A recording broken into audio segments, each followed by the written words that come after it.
ٹھیک ہو گیا. ڈاکٹر صاحب یہ بتائیے گا کہ حضرت عمر کی شہادت کے بعد حضرت عثمان کس طرح خلیفہ بنے؟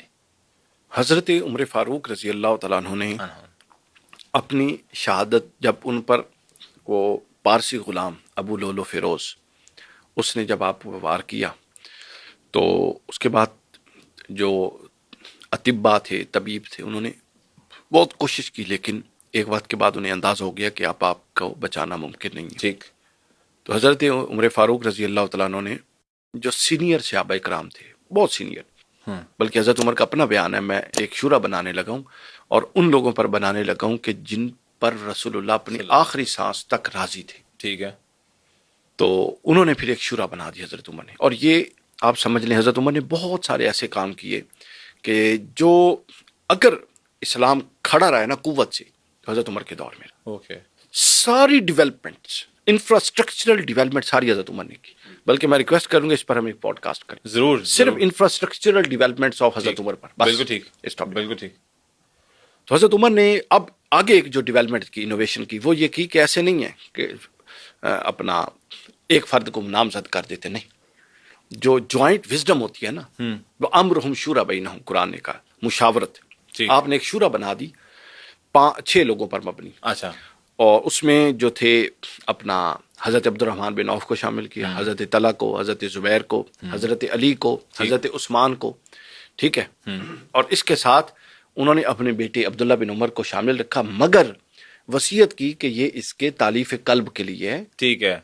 لیکن خلافت میں اس کا کوئی حق نہیں ہے. یہ حضرت عمر کا وہ کام ہے جو رہتی دنیا تک آپ کا نام سنہرے حروف سے لکھا جائے گا کہ آپ نے موروثیت کو فروغ نہیں دیا.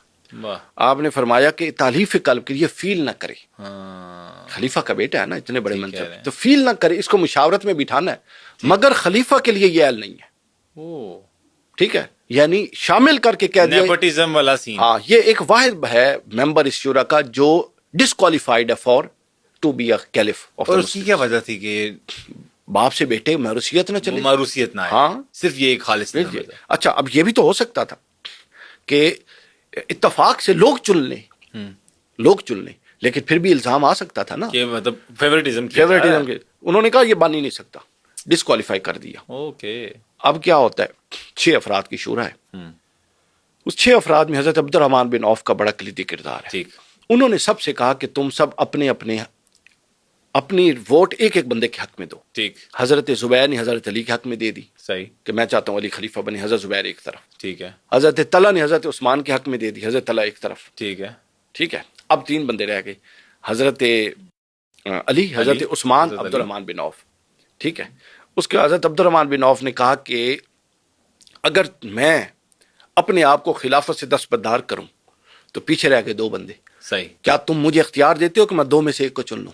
اب آپ دیکھیں کیسی بات ہو رہی ہے کہ پہلے 6 کی شورا بنی، شورا میں سے ہر ایک نے ایک ایک کے حق میں اپنے آپ کو ودرا کر لیا. اب 3 رہ گئے.